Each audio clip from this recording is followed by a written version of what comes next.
again. It's a red skin.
Welcome to week 6 of the iRacing Indy Pro 2000 official series. It is going to be here at Legendary Road America in Elkhart Lake. My name is Jonathan Burke. I'm alongside Tom Davis.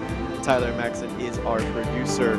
We have a really good one here today. 20 cars put up into this session, and cameras, as always, brought to you by Eisner. It's going to be the 4-mile circuit of Elkhart Lake.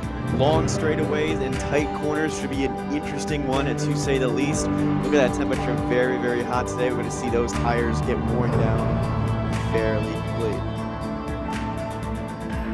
We are now midway through season 4. Next week will bring us to an oval. This is the 5th road course, and I'm going to bring in Tom Davis. Tom, what are you hoping to see from this race?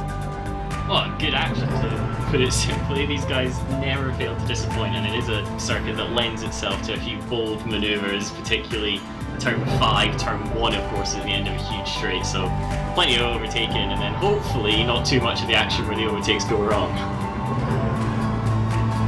Now, these guys are going to be pushing their cars to the limits. Again, with the long straights and with some of these tight corners, it's going to be a battle between, you know, how much downforce you have. If you have a light downforce car, you may not be able to stick it through corners like the carousel. And if you have a heavy downforce car, well, you can get through these corners, but on the straights, you will definitely be down on power. You got it spot on. It's a balancing act. You see this all the time with single-seater cars. They've got the ability to really stick to the ground, but in doing so, you stick to the ground on the straights as well, like you mentioned. So you want to have it as low downforce as you possibly can if you know that you're going to be starting somewhere in the midfield, because that makes overtaking just that little bit easier. But if you think you've got the pace to start at the front, then just take the optimal setup and hope nobody gets past you on the run down to turn 1. Well, now we're looking at the 8 car of Handel, currently setting a 1:59.4 on his first lap. 2 laps of qualifying around here, 8 minutes. We have 2 minutes and 45 seconds to go. Heavy braking down into 5, and then uphill to the Corvette Bridge. And this is one of the more beautiful circuits. I've personally been here a handful of times.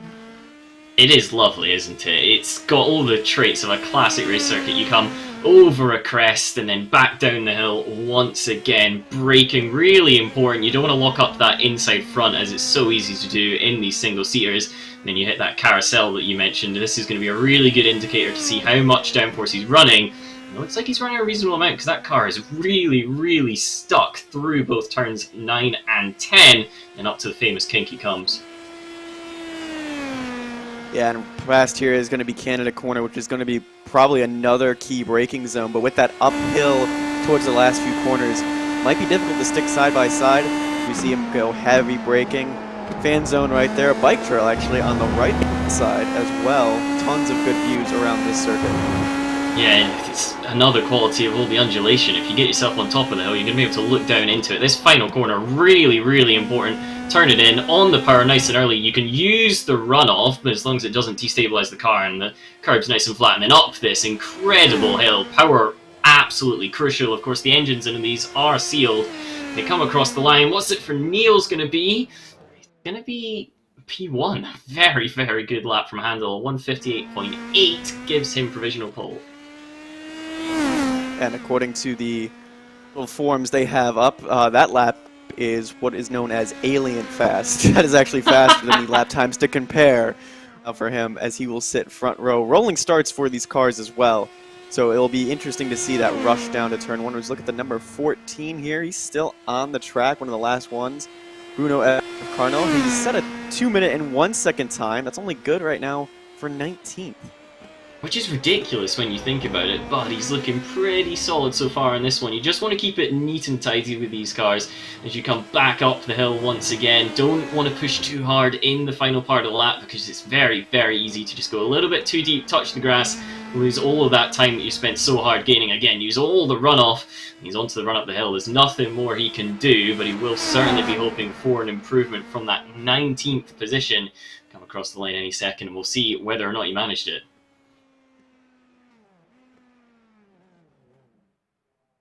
Comes to a stop, and it looks like, unfortunately for him, did not actually improve the lap time. Actually, a second slower. So 3 seconds left in qualifying. Everyone who has qualified has completed a lap, and gridding shall begin. This is the important part. Qualifying's all very good, but of course points are scored in the race, and points are scored according to the balance of performance as such, the grid. But here's your starting grid. You've got Niels van Handel starting from pole, Greg Seitz alongside him, Ton Janssen is on 3rd position with Uldis Pultikis, car number 10, in 4th. Moving on, we have Frank Nguyen, Thomas Torp in 6th, Annie Minda in 7th, and Christopher Harbaugh in 8th. Fantastic qualifying for Christopher. Fabio Birchtold is in 9th position. Then it's the number 12 of Thomas Ziegert. I'm a little bit biased towards anybody called Thomas. Christopher Wright is in 11th, and alongside him is where you'll find Andreas Elk from Scandinavia. Fitting name. Eichskin lines up 13th. Nguyen lines up in 14th. The number 15 is starting 15th of Larson, and Alan Jolly. He's actually recorded the most podiums this week, has raced 14 times and 9 podiums. Very solid. He'll be hoping to be jolly. You got Seppa in 17th, Notolwitz in 18th, Bruno F. Carnero, I'm sure I'll get that wrong at some point, is in 19th, and then Arndt Halberg starting 20th, one further back than his number.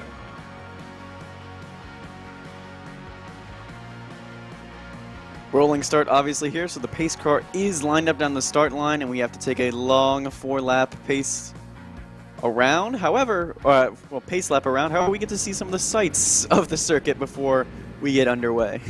We do. Like you mentioned, it's a lovely, lovely track. It's kept its original layout near enough since 1955, which is utterly ridiculous. It's one of the few tracks in the world to actually maintain that. Obviously, a lot of them have changed for various reasons. You know, cars have changed since that era, but they got this layout absolutely perfect. We got 4.048 miles. If you're in new money, that's 6.5 kilometers, and that should be plenty of time for them to make sure not only is the car warmed up, but they are warmed up as well, because you don't want to make a mistake into turn 1 and lose all of that hard work in quality. Now, and especially some of these guys like that are towards the front of the field, they definitely want to keep the track position. Some interesting thing to note here, in the official races, not a lot of lead changes. The most I've seen has been 4. So it seems like starting up front right now, if your handle or sights, is a pretty good thing. It always is, but I've got to say, this track, you look at the ones we've seen in the past, this track for these cars, it looks to be a tasty combination, to say the least. All keeping it nice and calm. A little bit of a hole on the grid between cars number 16, and then that would be... I'm not quite sure who that is back there, but they'll even that out by the time they get around. They got a long time to prepare.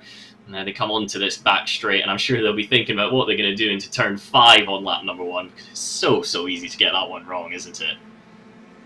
Yeah, it's a heavy braking zone, and no matter if you're in an open wheel or a GT car, or even an enduro car, you can get that so wrong as they go underneath the Sargento Bridge. There's actually, what they do for a lot of the race weekends, they sell campgrounds along this straightaway. One of my close friends had a camp set up here, and then the GT race, there was a massive pileup going down into 5. We got a front row seat. It was a bit crazy. Sounds wonderful. I believe it was Snetterton I was at for the British touring cars, and they came onto the straight where we were, and there was just a huge pile up immediately. So you get a little bit of that experience here in the UK. In case you can't tell, for all the American viewers, I'm from Scotland, so well, apologies for the accent, or hello for the accent if you're enjoying it, but we'll try and keep it pleasantly Scottish, not aggressively Scottish, so we'll stay throughout this one. Guys, they're around about halfway around this one now, remember? Brought to you by RaceSpotTV. If you're not following the YouTube channel, make sure you subscribe and hit the bell and all that sort of wonderful stuff, as this action, not just in this series. We get plenty of different series racing on this channel, and you'll find action pretty much all the time. It is a busy place at RaceSpot. Yeah, busy place for everyone. The IVRA League, Club Sport, and as well as the Club Cup races at Road America as well tomorrow. I'll be doing that as they round the carousel. One of the coolest views on track is that little hill in front of the carousel. They actually have a zip line that goes from here all the way down to the backstretch. It's cool. I'm afraid of heights. I wouldn't do it, but it's so cool. I'm a little bit afraid of heights too, but I reckon I'd give that a go. The thrill seeker in me would love to do that. That sounds absolutely fantastic. I tell you what, I'm also loving this livery of the number 8 on Niels van Handel. We saw the on-board lap as such with him. It's bright, but it kind of works together, you know. It's hard to get all these primary colours in, but I'm loving it. It really is eye-catching, and if he's at the front of the race, we'll be able to see him nonetheless, but if he drops back for whatever reason, it'll certainly not be any harder to find out where he is. And a very wide variety as well of drivers and paints in this field as we get to Canada Corner. This is going to be a key braking zone down here to try and make up some positions. Those that start further in the back, and hopefully, if there is any first lap chaos avoiding, you can probably make up some places there as we head now to the final 3 corners uphill. Yeah, this one again is going to be crucial. I reckon we'll see a few moves trying to be set up either into or out of the final corner. Well, this time around, they're just beginning to prepare. That safety car, the pace car as you guys call it over in America, will come in at any second, and then we'll be ready to go racing. Pace car preparing to get in. Van Handel and Seitz lined up side by side. The long front straightaway down to turn 1. 20 Pro Mazdas get ready to roll. And it's green flag. An excellent start from Van Handel as he goes up the hill. Immediately the one car of Seitz has to defend that inside, and it's going to be chaos behind them. They're jerking back and forth looking for a draft. Handel a little bit of a sitting duck right now without a draft. He might get passed into 1. 3 wide further back, 2 by 2 they come. The 1 and the 10 are side by side. And no, the 8's gone off. Van Handel straight into the wall. We talked about this, potentially cold tyres, overcooked it, and he's gone straight off at turn 1. Here it is. He made an excellent getaway from the green flag, sends it down to turn 1. He's got completely clear road. His only enemy is himself, and it turned out that he was defeated by said enemy, clipped to the curb on the inside, locked up, and away he went. Joey Nolkowitz in the 16 as well as the 20 of Alan Jolie have also been towed back to the pit side by side for the lead. The 5 and the 1. The 5 of Jansen. Aggressive down the inside. That Alpha Tauri skin is now in the lead as we go underneath the Corvette bridge. They're still 2 by 2 trying to sort out behind them. Biggest mover right now, the 3 of Elk, started 12th up to 10th. As we're now single file, get a little bit calm for a second, but off the track goes Sainz, and he might be set up here for a pass. Diving down is going to be the 6 car of Menda. We head now into the carousel. Another car has gone off. Seemed like a similar sort of error, that did. But the leaders are all coming through. That would have been the fiery looking car that went straight off. Try and pick up a number. There we go. Oldest Pilticus. Maybe a little bit too ambitious going into that corner, but he'll have time through the carousel to try and pick it up. We'll get a little replay. There it is. Just outbroke himself. Ended up in the gravel trap. He's going for a little day at the beach.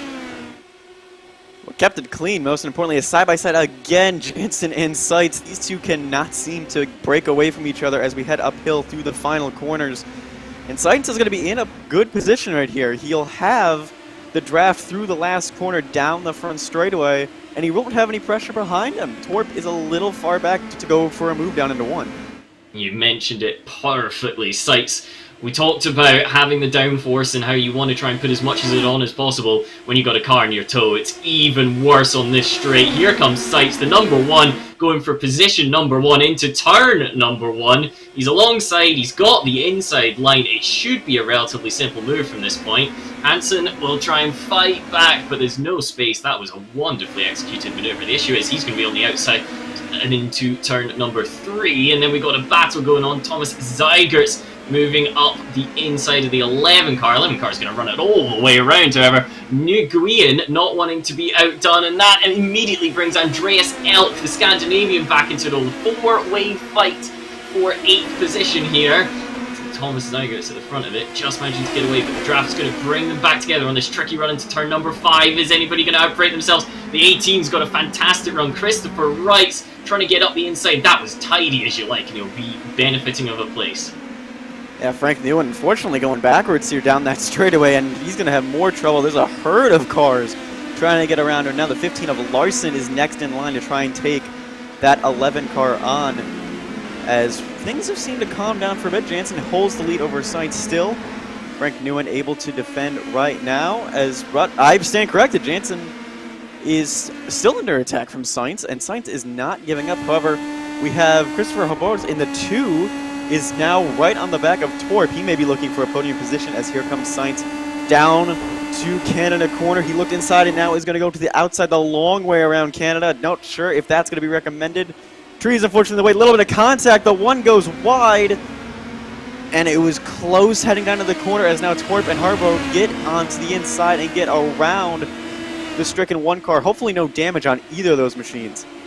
Hopefully not. It was only a little bit of light contact, just enough to send him wide, and as soon as you're wide, well, car after car is going to come past you. We'll get another look at this one then. Number 1, Weave tried to find the inside. Brilliant defending from Ton Jansen to cover off the inside. He knew he'd be advantaged in the corner. A little bit of contact, and fortunately the 1 car kept it on the road, found the runoff on exit, and he'll have time to fight back in this one. We're only on lap 3 of 16, so he could be in a very good spot going forwards.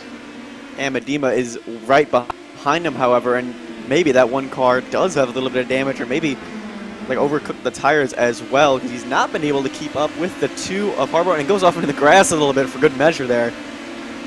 Now Jansen has about a 1-second gap between himself and Torp, as the rest of the field single files out, trying to go down into this turn 5.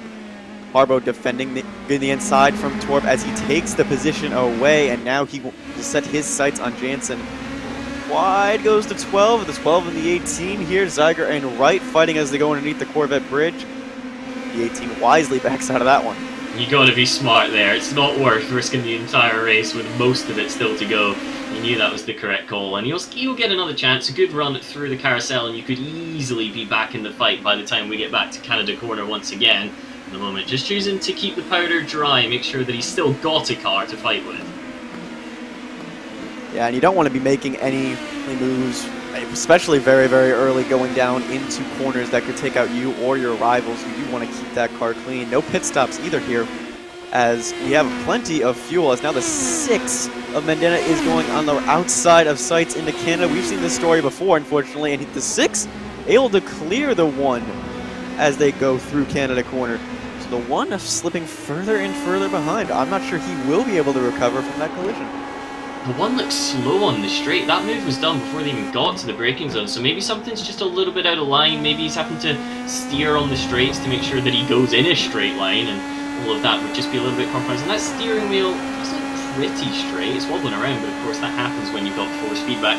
Fastest lap of the race last time around from Ton Jansen. He's got clean air and he's really on the move. Seitz is going to try to be on the move here, but even in the slipstream, that one car can't catch up.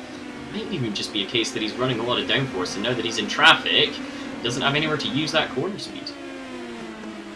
No, if you run a high downforce setup here, your goal is to be out front, and obviously that one car was out front until contact with now leader Ton Hansen.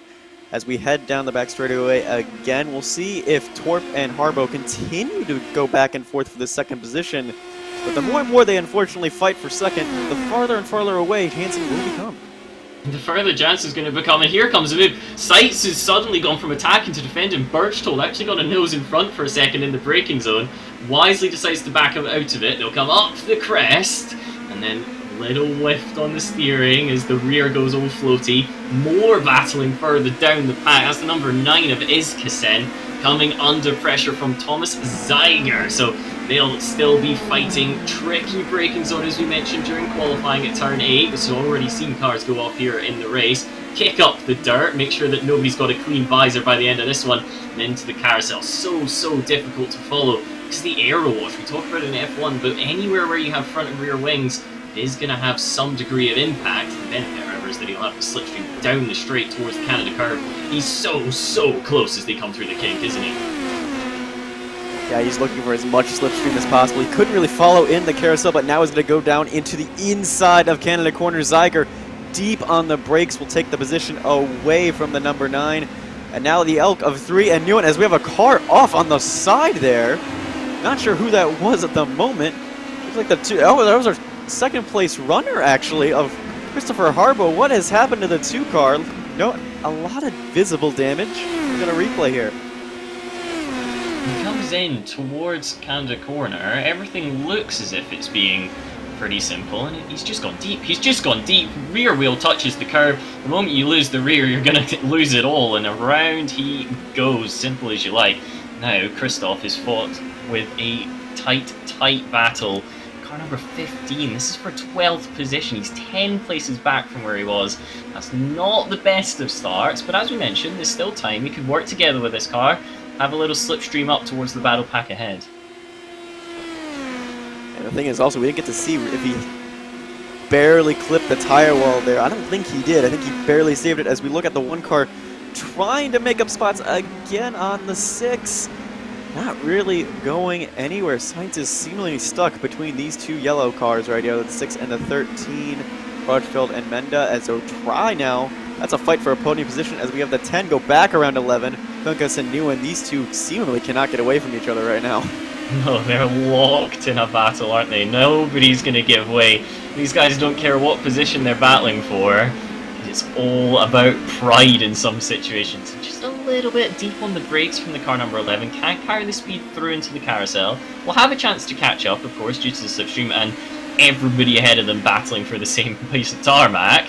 It's just not ideal, the kind of mistakes you make when you're under pressure, that the top drivers, they manage to wane out, and that's what makes them so good. Yeah, I mean, a lot of these guys further back, as you notice, obviously the numbers are done by I rating. Some of these guys may have further down I rating than the others, and top 5 may be their goal. You know, when I'm racing in a lot of these open roads, the 10 locks up a little bit. As we look at the 13 now, Fetchfold has gotten around Sainz. Sainz now back in 5th position. These 3 are fighting now for a podium position as Harbo has gone off. So this is the fight for 3rd. Actually, the 6 car pulling away. Manema has pulled away and is out of really a slipstream threat at the moment.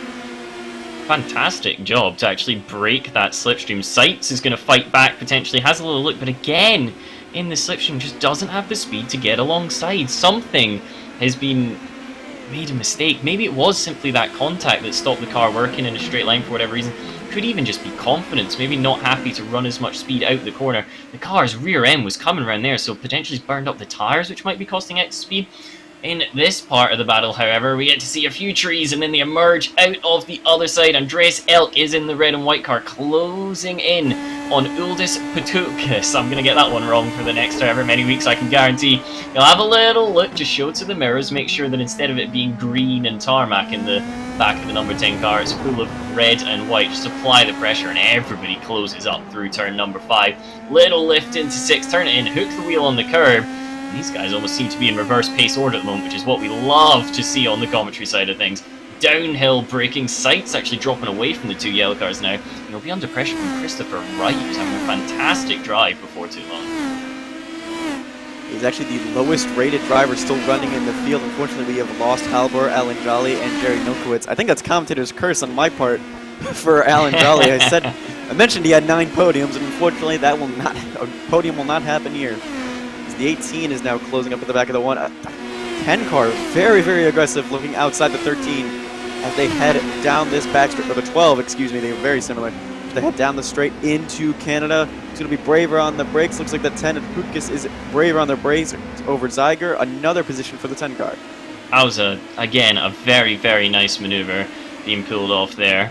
It was a case of just find the line, stick to it, and hope that the other guy gives you racing room. They did, and as a result of keeping that move clean, they're actually not too far away from the next set of cars. Everybody ahead of them squabbling, so if they can just make clean overtakes, keep getting the slipstream, by the end of this race, they could easily pick up 4 or 5 more positions each. He's also set the fastest lap of the race, has this number 10. However, the guys ahead of him have all set their personal bests for the race, as well as Ton Jansen in the first position has almost a 3-second gap back to Thomas Torp, who also has a 3-second gap back to Menda in the 6 car. There is the number 5, that's Silver Alpha Tauri Red Bull style. Torp has been closing a little bit, but Jansen seems to be like on rails right now. There's nothing that much of the field can do to catch him. No, like you say, it's been fantastic so far from Jansen. Everybody else is lapping pretty well, to be honest. They're not lapping slowly, but they've not got an answer to Jansen's pace, who once they've got the lead is just fired away. Maybe a little bit beneficial of that contact with sights, but if you're not going to capitalize on it, you're not supposed to be at the front. Yeah, the only thing that can come into play here is the lap car of Van Heindel, who, as we remember, went very, very deep into the first corner. He's about 3 laps down right now, just running to kind of preserve his I rating and safety rating. You know, that's kind of what you got to do in his situation, unfortunately, with that type of accident. Of course, you've had an accident, you're frustrated with yourself, but the least you can do is make sure that it doesn't impact further races. What might have an impact right now, however, is this battle. They're all close together. Once again, that Andreas Elk red and white car closing all the time on Thomas Zeiger's yellow and black, almost Renault-style livery. They come in towards Canada corner, all single file, however, so no moves there. There might be a move on exit. That was the 11 of Frank Nguyen. Got very sideways, and fantastic move that. The number 3 all the way up around the exit part of the corner there. Fantastic driving. Really, really well thought out. He knew exactly what he was doing there. Question is, can he hold it down? They shoot straight, and there's one of the cars. That's a black and green car. What number is that? That's Iskason. He was lapping so well further down. We'll get a replay of what's happened here.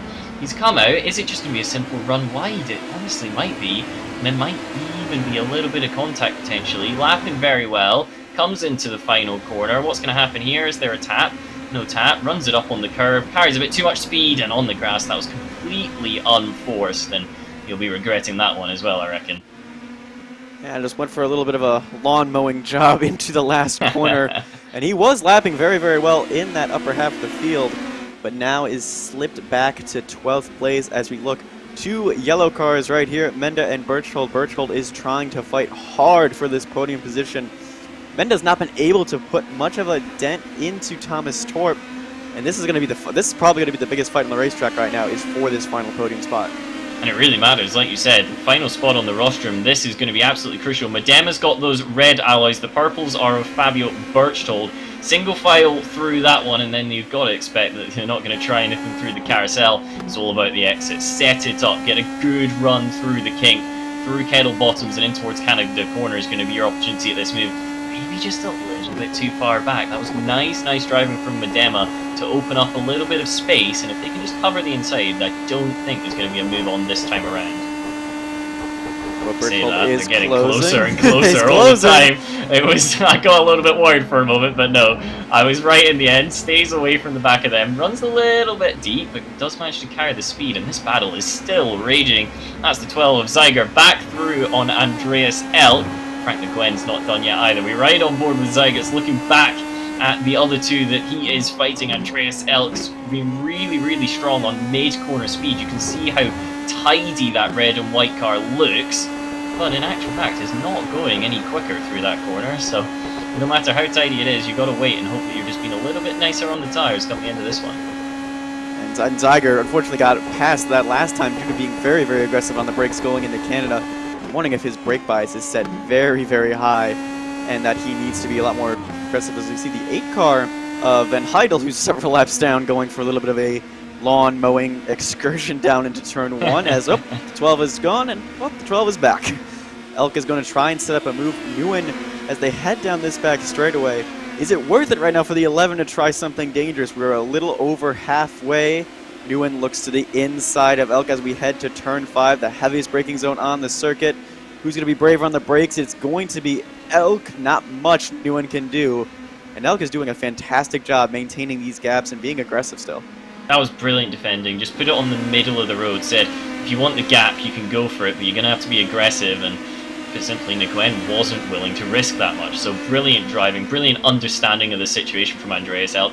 And because of that, not overly defensive driving, he's still got an opportunity to gain the place on Thomas Zygerts on this run down the next straightaway. Back up front, Tom Jansen now has a almost 4-second lead over Thomas Torp. Andy Medema still barely holding on over Butch Toll as the 3 car follows suit in that position. We looking at the leader, that silver Red Bull livery, continues to clock fastest lap after fastest lap. Ran a 59.5 last time by, 4/10 faster than anyone else in the field. This 5 car looks unstoppable. It looks really, really good. He's just in control of it. There was a touch of understeer, but he held it in such a way that he knew that was going to happen. He's aware of where the car is going to understeer, where it might try and snap, and he's correcting it before it's even happened. And when you're that on top of the car, when you're that familiar with the race circuit, it's so difficult for anybody else to keep up with you unless they too have that level of understanding. Heading back in the field, it looks like Zyger and Elk, this battle is going to continue. Trying to get a slipstream, Zyger goes a little bit to the inside to defend, but not much Elk can do going up the hill. It's not really a great passing opportunity going into 1 due to that uphill, but this one is going into 5 since it's equal elevation. We'll see if Elk can get a good run out of here. Again, Elk looks very tidy, but doesn't actually close anything until we get up to speeds where that slipstream, where the draft is really coming into effect. It'll come into effect around about now, and this whole field will just get closer and closer together. We're right on board with Andreas Elk closing in on that black car of Thomas Zyger. Not close enough to try and move, but also confident that nobody's trying to move on them because they just turn in, take the racing line.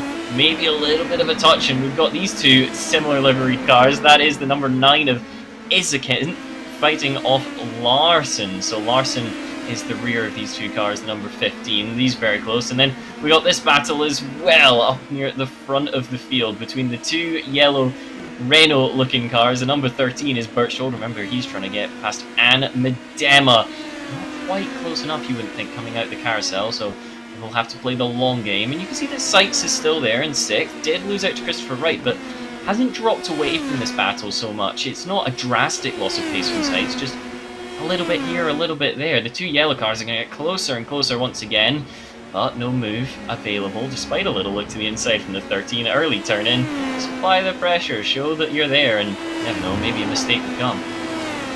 You can see in the liveries, these 2 are also teammates on TNT Racing, so they've probably raced against each other at practice numerous times. So this one may be a little bit of a personal battle, you know, personal glory kind of thing coming for the podium. Again, in 5th place, Christopher Wright, still the lowest ranked driver running, and is doing an excellent job. He might actually be able to close in on these 2 if they start fighting aggressively. It looks like a lapped car there in front of these 2. Or, no, that's Thomas Torp actually going through as the 2 TNT drivers continue to fight, and Tom Jansen still gaining a bigger gap. 4.5 seconds now back to the 7 of Torp.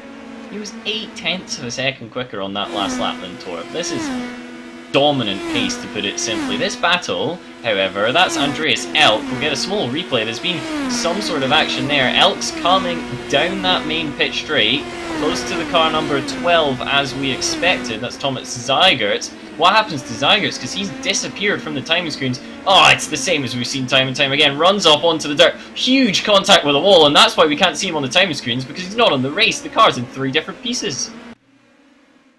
Larson and Iskanen like had a large moment there as they saw that number 12 come back onto the track. That would give me a heart attack. That always gives me a heart attack whenever you see a car come back onto the track. And unfortunate for Zyger, he's been putting up a very, very good fight against El. It's the sort of stuff that if it happens too much, you will need a visit to the doctors. You know, I kind of quoted on the Ira broadcast, you know, he'll need a change of tires as well as a change of pants after that one. That was very, very close. And those guys, a little bit thankful they didn't get involved as they'll gain a few spots. As now the 10, Punkis has gained a lot of positions and is looking now at the 1 of Sainz. Very, very close in the Canada corner. This red, fiery lava livery going through the final corners. He might have a very good run coming out of the last corner into 1. Uldis is the only guy that's anywhere near on terms with Ton Jansen's pace at the front. Ton Jansen last time around 1:59.6. Uldis set a 1:59.7, so he's very close. And actually, he's also got fastest lap of the race. So the 10 car will be feeling very, very optimistic about finding a way through the number 1. Has to go to the outside. Of course, he's not going to get it easily, but it is going to be simple. Instead, he's got the pace, he's got the overspeed, and then he's got a perfect line onto the corner as well. So with his kind of speed that he's got on circuit at the moment, he should now just be able to pull away, and he's actually not too far off of Christopher Wright for a top 5 position. With a few laps left in this race, he's in a very solid shout of reaching those top positions. 15 of Larson has appeared to be stopped and have gotten a tow back to pit lane, or have just entered the pit lane maybe to repair damage. As Jansen, the lead is now stabilized. It was look there at almost a pass. Pendemmer and Berchtold going into turn 5 as we head underneath the Corvette bridge. And they're very, very close going into the hurry downs now. This is going to be tight. And again, the more and more these two fight, the more and more Christopher Wright gets closer and closer to this goal. Not just Christopher Wright, but if you look in the background of your shot, there's Uldis Putkless. He is closing on this fight. He's actually bringing Sykes with him. So what is currently a 2-way battle for the final podium position could easily become a 3, 4, 5-way fight within the case of a couple of laps. So this one could really pop off. And these two teammates in the yellow cars need to be a bit more careful because they could get caught out and end up with both of them off the podium. Yeah, that's going to be the thing. How risky do you want to be and how aggressive do you want to be at the end of these final few laps, as the 13 gave a little look to the inside of Canada corner, but wisely decides to back out of it, maybe biding his time, trying to set something up going into 1. I'm wondering if that's actually, in fact, just the line that the 13 of Fabio Berchtold wants to take, because he's done it lap after lap, and it will lose its psychological effect after you've seen it a couple of times. So I'm wondering if he's just taking a bit more of a V line into Canada corner, kind of straightening it up, then getting the car pivoted, and then firing it out in 3 different stages, as opposed to the curving traditional apex we commonly see.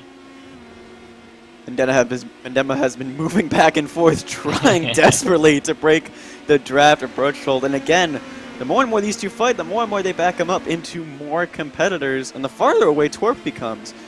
You know, it's been a 3-second gap as, yeah, again, you mentioned that 13 is taking a little bit of an inside line.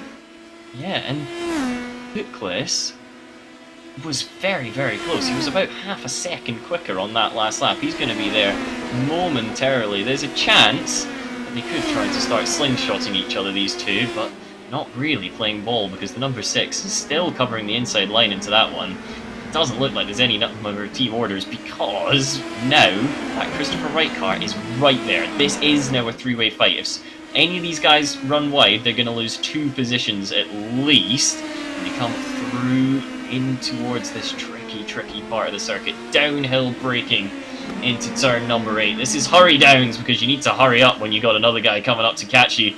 Into the carousel, turn number 9. Wider entry line from Medema, their teammate Fabio Berchtold.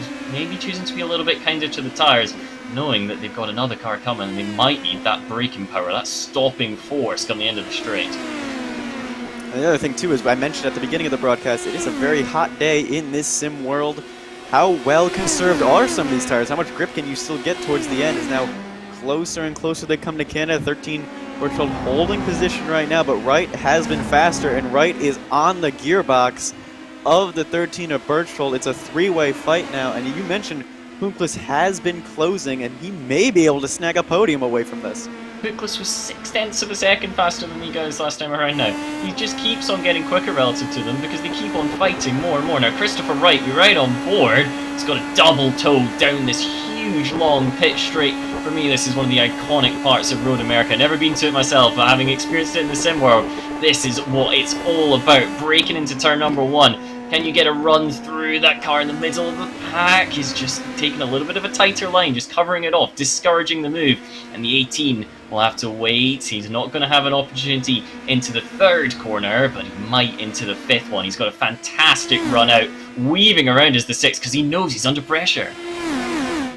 Yeah, it's going to be a tight run. Now, here's the thing. Does Birchhold just hold position, or does he use his draft to go to the inside of the 6 and prevent the 18 from getting a position? As here comes Wright, diving down the inside, late on the brakes.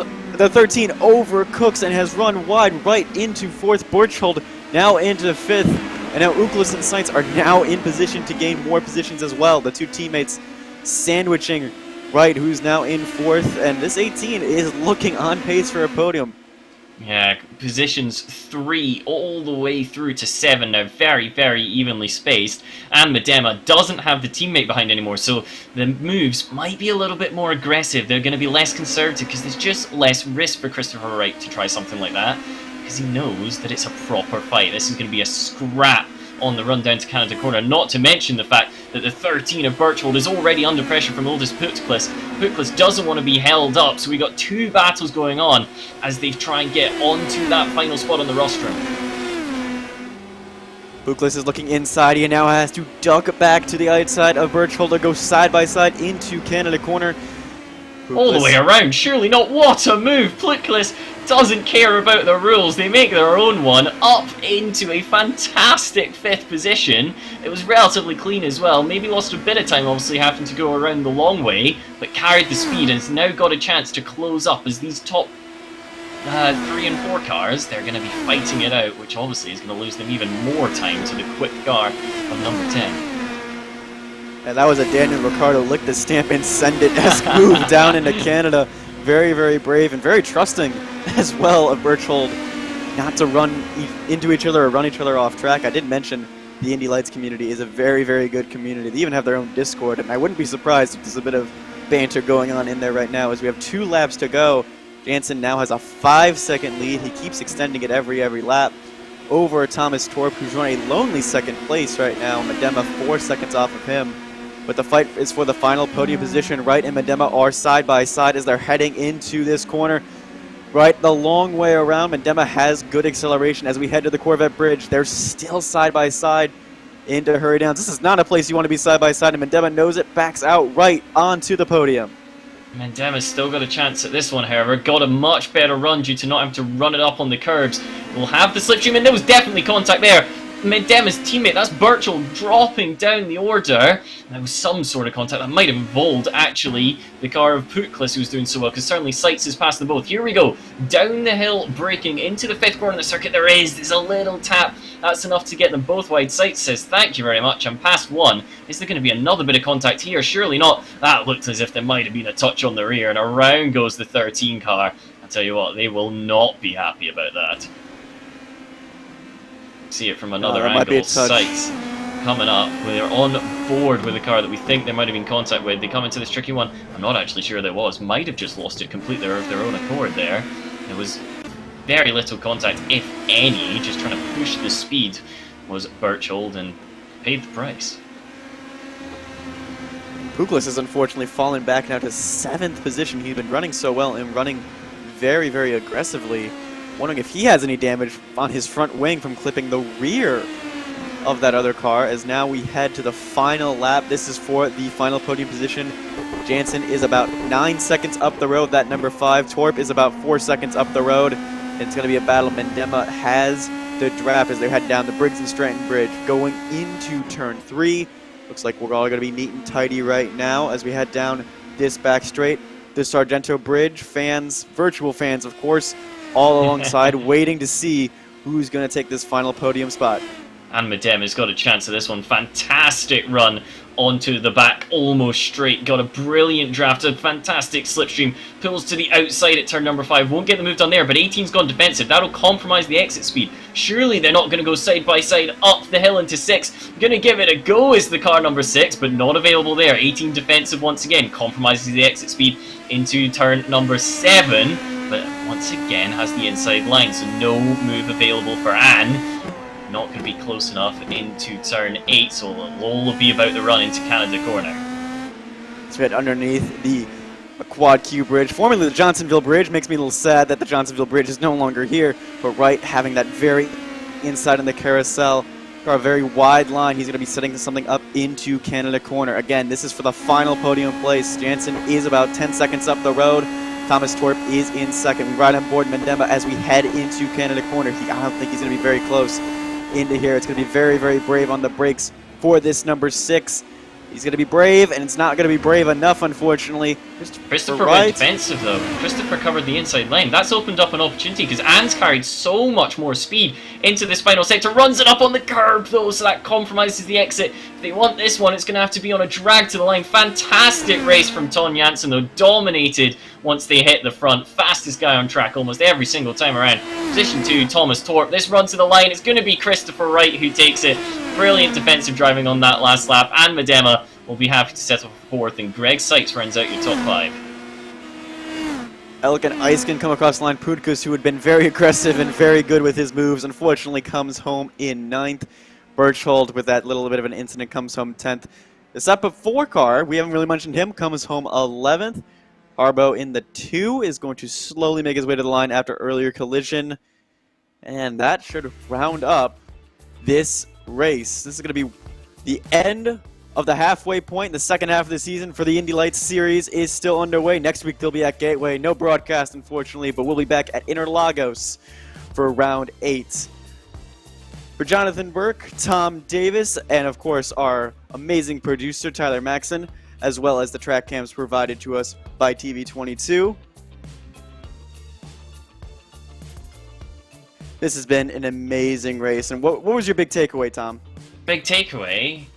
This series is brilliant. No, it's got to be the pace of Ton Jansen, hasn't it? I mean, look at that. 6.1 seconds clear of the next guy. It was fantastic driving for him. Thomas Torp as well did exactly what was required. So these top guys were brilliant, and although they didn't get the points, I am a fan of Ildis Putkus. You gotta love someone who's as aggressive and as ambitious as he was. And it was very clean racing as well throughout. Only a few minor incidents, and many of them were just simple driver errors going into the first corner. Again, we mentioned Niels van Handel. It was unfortunately a very short race for him as he sent it hard into the first corner. Yeah, you got to try. It was a brilliant qualifying performance, but we mentioned that Turn 1 is all about not trying to outdo yourself. You can be your own worst enemy, and that's exactly what happened in that incident. And as soon as it happened, it was game over, straight into the tire wall, so no chance of recovering that one. But we did see them trundling around, making sure not to compromise future races with safety ratings and all that kind of stuff. Here's the second half of the field. Server Seppa, we didn't really mention him a lot. He kind of ran a lonely race down in the 11th position. Larson almost a minute behind. Harbo almost a minute behind due to incidents. Carnaro in the 14 finished 14th. No one in the 17 car finished 15th. Niels van Handel, we already mentioned. Thomas Ziegler as well got into an incident coming out of the Canada corner. We've lost Holly, Jalberg, and Nowitz as well as they round out this Indy Lights field. I love that. I love these shots, even if they're virtual. You get a real glance at the scale of these places. It's hard to see until you're actually there, but when you take a look at the size of that grandstand and think about how many people that's holding, and then compare it to the track, that is insane how big this one will be. It's the same with these bridges. The real cheese people, it wasn't a cheesy win up the front, it was a very, very good one, although somewhat of a cheesy mistake down at Turn 1, to say the least. And of course that famous Road America bridge is yet another iconic sight. It's just such a famous track all around the world. And obviously it's great to have cars racing here, whether in real life or virtually, and it was great to see a lot of good action throughout the field. Even though the front at the fight got decided pretty early on, a lot of that scrapping for that 3rd, 4th, 5th, 6th position was very, very good. And again, the respectfulness of everyone in the room was very good. There was a lot of clean passes, not a lot of hard defensive moves, but it was still good defensive driving.